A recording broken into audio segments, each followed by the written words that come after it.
Bismillahirrahmanirrahim. Assalamualaikum warahmatullahi wabarakatuh. Teman-teman, jumpa lagi di channel kami yang akan selalu setia berbagi informasi seputar pertanian. Dalam video kali ini saya akan kembali sharing atau berbagi cara membuat pupuk organik cair pembenah tanah ya teman-teman. Seperti biasa, sebelum saya mulai lebih lanjut, jangan lupa dukung dan support channel ini ya dengan cara menekan tombol subscribe-nya. Mudah-mudahan video-video yang kami bagikan ini betul-betul bermanfaat untuk kita semua, khususnya para petani pemula. Terima kasih banyak yang sudah menekan tombol subscribe-nya. Mudah-mudahan panjang umur, sehat selalu, dimudahkan rezekinya, amin. Jangan lupa tonton video ini sampai selesai agar tidak gagal paham ya teman-teman. Bagaimana caranya mengolah lahan yang baik agar menghasilkan tanaman yang memuaskan. Tanpa basa-basi, mari kita langsung ke cara pembuatan. Nah, seperti ini teman-teman. Ini buah maja pahit kalau di Jawa ya namanya. Kalau di Jawa Barat namanya buah berenuk. Kalau di daerah teman-teman, di daerah masing-masing ya apa namanya, silahkan tulis di kolom komentar. Bagi teman-teman yang belum tahu, pohon buah maja ini seperti ini ya teman-teman. Karena banyak juga yang nanya katanya buah maja itu seperti apa. Nah, seperti ini teman-teman pohon buah maja. Kemudian buah majanya kita masukkan ke dalam ember seperti ini ya teman-teman. Ini kapasitas katalis nanti yang kita buat atau pupuk organik cair pembenah tanah yang kita buat nanti 25 liter. Buah majanya cukup 3 buah aja teman-teman ya, ukuran besar seperti ini. Nah, ini yang hitam ini yang sudah matang teman-teman ya, yang sudah jatuh gitu ya, yang sudah jatuh ada 3 hari nanti warnanya pasti berubah hitam. Sedangkan yang putih ini yang sudah tua kemudian saya petik gitu ya.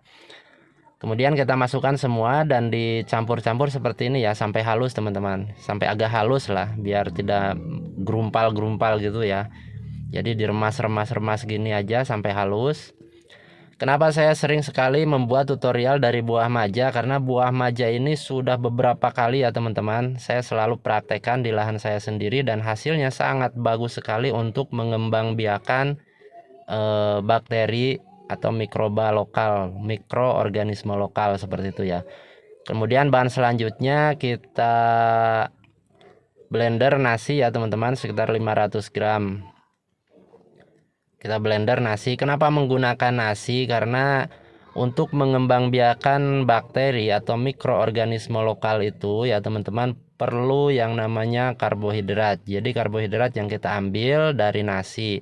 Nah, sebenarnya kalau teman-teman mau menggunakan ubi boleh juga teman-teman, atau menggunakan singkong ya boleh, atau menggunakan tepung gitu, tepung terigu gitu ya teman-teman, itu juga boleh, atau menggunakan kentang boleh teman-teman ya. Nah, kemudian nasi yang sudah kita blender halus kita masukkan jadi satu seperti ini. Sekali lagi ini pilihan teman-teman ya, boleh menggunakan nasi, boleh menggunakan kentang, boleh menggunakan ubi atau singkong, boleh juga menggunakan tepung terigu. Kemudian kita masukkan jadi satu ke dalam ember yang sudah kita isi dengan buah maja.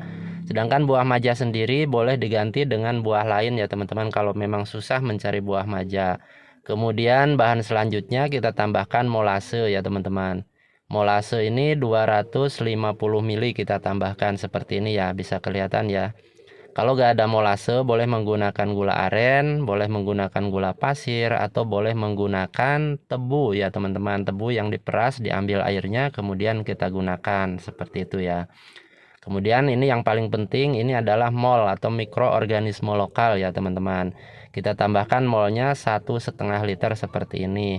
Kalau teman-teman tidak mempunyai mol, boleh menggunakan M4 atau MA11 atau M21 seperti itu ya teman-teman. Sebenarnya membuat mol itu sangat mudah sekali teman-teman, bisa kita buat dari nasi basi juga, dari humus bambu juga bisa ya teman-teman. Nah, seperti ini. Kemudian bahan selanjutnya ini air kelapa teman-teman ya.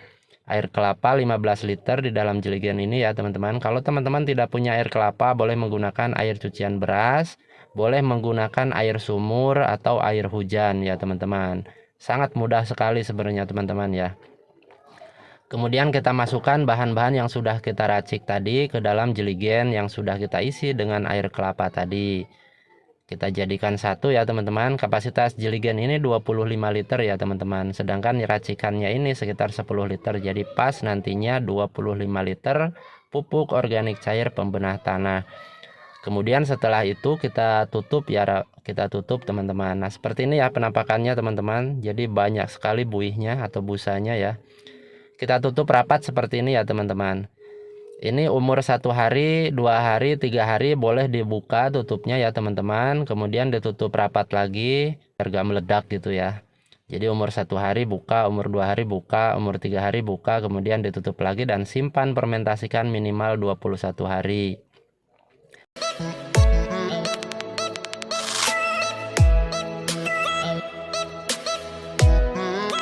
Nah, untuk contoh aplikasinya teman-teman ya seperti ini. Ini tangki sprayer 16 liter. Tangki sprayer ini ukurannya 16 liter. Kemudian kita isi mol atau katalis yang kita buat tadi 2 liter. Seperti ini ya. Kemudian setelah itu disemprotkan di seluruh bedengan yang kita buat yang sebelum pasang plastik musa gitu ya teman-teman. Jadi sebelum pasang plastik musa tentunya kan sudah kita taburin pupuk dasar seperti kotoran kambing, kotoran ayam. Nah kemudian kita semprot menggunakan pupuk organik cair pembenah tanah atau bisa juga dibilang katalis ya teman-teman. Nah sekarang kita bicara manfaat yang bisa kita ambil dari pengaplikasian katalis atau pupuk organik cair pembenah tanah ini ya teman-teman. Jadi dalam katalis atau pupuk organik cair pembenah tanah ini kan mengandung bakteri yang sangat banyak sekali teman-teman. Fungsi dari bakteri itu sendiri akan mengurai unsur hara yang ada di dalam tanah, terutama unsur hara yang susah sekali terurai dan terserap oleh akar tanaman kita. Sedangkan untuk aplikasinya sendiri bisa secara berkala terus-menerus ya teman-teman, diaplikasikan minimal 10 hari sekali. Jadi bisa kita aplikasikan seminggu setelah tanam terus sampai masa-masa panen seperti itu ya. Manfaat yang bisa kita ambil dari mol atau mikroorganisme lokal yang selalu kita aplikasikan ke tanaman, jadi akan memudahkan akar tanaman kita menyerap unsur hara yang ada di dalam tanah. Kemudian tanaman itu akan terlihat subur, hijau, dan berbuah banyak. Kemudian manfaat kedua yang bisa kita ambil, tanaman kita tidak mudah terserang layu bakteri atau layu fusarium. Karena dengan adanya bakteri atau mikroorganisme lokal di dalam tanah, jamur, kemudian bakteri-bakteri yang negatif atau yang biasa menyerang tanaman kita, yang mengakibatkan tanaman kita itu mati, itu tidak mudah menyerang akar tanaman kita, sehingga tanaman kita akan terlihat subur dan sehat. Yang paling penting, manfaat yang ketiga yang bisa kita ambil dari pupuk organik cair pembenah tanah itu yaitu akan menghemat penggunaan pupuk ya teman-teman, terutama pupuk kimia yang semakin hari semakin mahal. Kemudian pupuk organik cair pembenah tanah ini juga bisa kita aplikasikan di tanaman buah-buahan ya teman-teman, seperti tanaman durian, tanaman alpukat, dan tanaman apa aja yang ada di sekitaran rumah kita. Manfaat yang bisa kita ambil akan mencegah serangan layu fusarium atau layu bakteri atau serangan patogen di dalam akar atau di dalam tanah ya teman-teman. Jadi caranya sangat mudah, intinya kita cegah sebelum tanaman kita mati, kita cegah secara dini ya teman-teman dengan mengaplikasikan secara berkala mikroorganisme ke dalam tanah agar tanaman kita terbebas dari serangan layu atau mati tiba-tiba seperti itu ya. Mudah-mudahan video-video yang kami ini bermanfaat untuk kita semua teman-teman. Terima kasih banyak sudah menonton. Wassalamualaikum warahmatullahi wabarakatuh.